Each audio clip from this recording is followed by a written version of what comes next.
to jog my memory for tomorrow. So now I'm talking it through. I'm probably going to keep it under like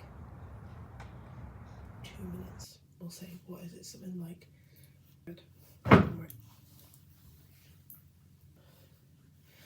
That wasn't even dramatic. I've literally just taken my heels off. The 1 second I've taken them off, that is upsetting. Because I was like, oh, I'm going to make a noise if I keep them on, and I've taken them off and I've... So, I'm getting weird kind of waves of, oh, this is obnoxious, oh, you should stop doing this, oh, you know, no one wants to see this, but...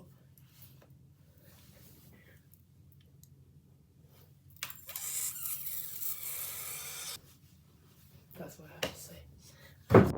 This wasn't my first visit, but the architecture, lifestyle and culture all felt a little bit more intense this time round, because I was actually looking forward to them, rather than experiencing them for a second time. Something that kept grabbing my attention were the canal houses, and this flat is definitely going to be my future one. I wanted to use this image of the canal houses and the sun, and these people that I was definitely slagging off on the phone. There was lots of little weird, quirky additions as well, like light refracting and little social, fun, silly extras that I wanted to add into it as well. I found myself in a bit of a butterfly era, knowing that something's coming and just having to wrap myself up and endure it to get to it, if that makes sense. I don't know. Hence why I'm watching a heavy philosophy video in the background while I just faff about with some clay. Here I think this is the one that I made a little bit too wet, and you can see the texture in it, which I tried sanding down, and it's annoyed me ever since, but I've learned that now. On the right, I'm going to keep adding in little photos of the procedure with the paper behind the scenes. In that aspect, I'm just making a collage to go in the back of it with a few little things that I kept for my junk journal while I was travelling, receipts and stickers, and I think this is part of the season catalogue for the opera. So definitely using everything free that I could pick up. And I wanted to focus on this like iconic canal house with all the windows, the tall, thin. I didn't want to stick to the straight lines because I knew I'd get obsessed with it and I wanted to have fun with it. This is all for me enjoying the process, so there was no point me getting annoyed at straight lines and unfinished cutouts and things like that. So when I got to sanding things down, I actually find this really soothing. I think it evokes some sort of memory of doing my nails and locking in and just focusing on this repetitive movement. Part of the inspiration from the trip was a visit to the MOCO Museum, Modern Art, and there's always this discourse with modern art about what makes it good.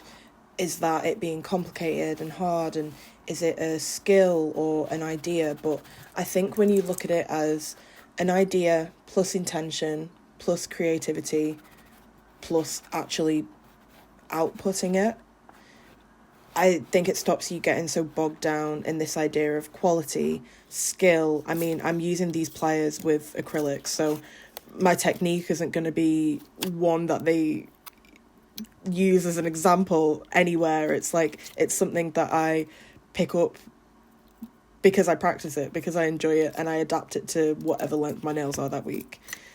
I think lots of people have a skill and creativity, but it's the intention and the wanting to put it out there and the willingness to adapt what someone else says you should do to your own practice that makes it different. It differentiates it from the rest of the stuff you're seeing around. And I think MOCO is really good for using different levels of what people perceive to be high art or modern art. And it's as simple as changing like a little affirmation almost, or like whatever you put in your bio. As soon as you put in that you are officially an artist, yeah, you're an artist now. Congratulations, that's your role. Now you just have to do it. I definitely found this when I added it.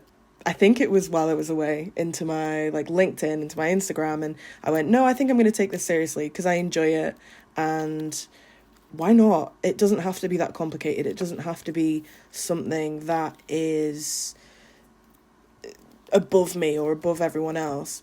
From a recruitment and adult perspective, like management as a day job, everyone is just making it up. Everyone is just writing a job description and presenting or performing the action of themselves that aligns with that.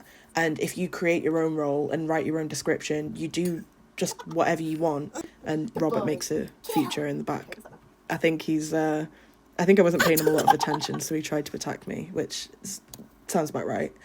I think this thing of creativity, despite it all, despite all of the doubts, despite all of the idea of it being a real job or taking it seriously or it being profitable, it's just making something and documenting it and sharing it with a community that you're trying to build, even if you don't already have it. It's exactly what I'm doing. I'm not taking it as seriously as like when I was in university and I tried to take radio and DJing really, really seriously, and because I got so serious about it so quick, I completely lost the fun of it.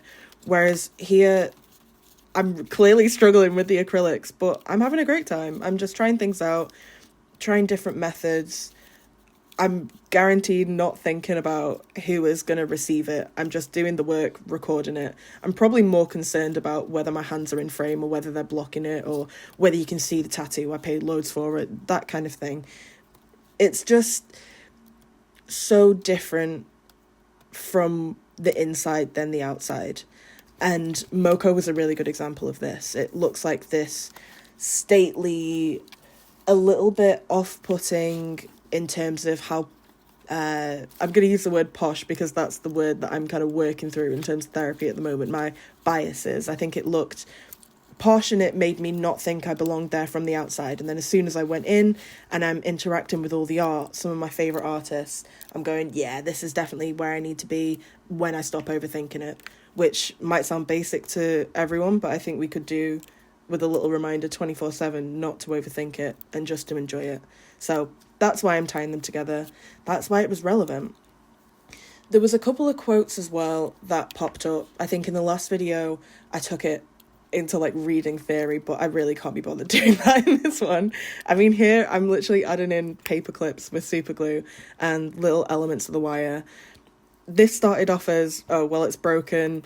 Am I going to get annoyed about it and go, well, I'm not filming a video about it and I'm not going to finish it. I'm going to chuck it all in the bin and whatever. Or I get my Poundland super glue and go, yeah, let's make it industrial. It shows that, you know, maybe it's not all this perfect white front house. Maybe there's still that normal decay. I mean, it's Europe. I don't want to go too heavy on the political, but it's just adapting. It's not taking it too seriously. It's not having a meltdown because it's not perfect. There's no display or exhibition and no buyer for this. There's not someone, you know, if I mess this artwork up, it's not going to cost me personally hundreds of pounds. This is air dry clay from TK Maxx. It's Poundland super glue. It's paper and little junk journal and things I got for free. And all of these free resources that I've been really tapping into at the moment. Why I started talking about the quotes is YouTube. I think there's a load of different creative YouTubers and people I'm taking inspiration from at the moment. I'm not paying for most of it. I think people like Career Coach Mandy, the YouTube video that I was listening to at the beginning from Mikey, Hindsight, I understood. I made this mistake in the last post I made about her.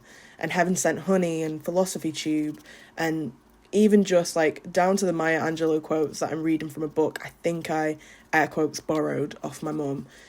There's so much that just doesn't have to be serious. It just needs to be looked at, interacted with, enjoyed, have a thought about it, and not overthink it. The Maya Angelou quote that I'm referring to is, you can't use up creativity. The more you use, the more you have. So we should just do creative things and be expressive and take what is inside, outside, and not overthink it. It's not a limited resource that inspires a sense of scarcity. Even at this point, the pen I'm using runs out, and I've used this pen for almost like a year now. I absolutely love it. They're like neon, but also it's in a pen, so it's easy to use. And I think I used it on my walls and like the kitchen where I was doing painting in there. I've used it in like diluted as a wash for other projects, but I go, hey, I've still got a neon pen, let's just swap it over. It's not that deep. I think even analysing that one action was an act of mindfulness when I just calmed down. There's no kind of scarcity. If one pen runs out, there is always another. They're still pens. It's not a mortgage. It's not a investment. It's maybe less than £5. I mean, Posca pens are silly now, but I hope that ramble makes sense. But this is all hit so personally and made me feel so alive as a creative that there is this mindfulness and conscious interaction with the most basic and non-complicated and abstract of art ideas. It doesn't have to be difficult. You can just have an idea, make something creative out of it, and try again. So I hope that makes sense. If not, I don't really care. I'd met myself from 2 years ago to have coffee. I'm sat looking at the Amstel outside Central Station. I got a supermarket coffee and she laughs at me. She arrives late, stoned and rushing, but I've been here for a while. This makes her panic. She doesn't want this to be her self-fulfilling prophecy. She's trying hard not to be a starving artist, and I still feel her fear. But she doesn't see the coins in my purse because I took all the cash out on my account to help with budgeting. She rambles for a bit and slowly opens up, as she can tell that I'm actually listening. She ends up telling me what I know she's been holding back. I smile and tell her she's definitely been more alone than this.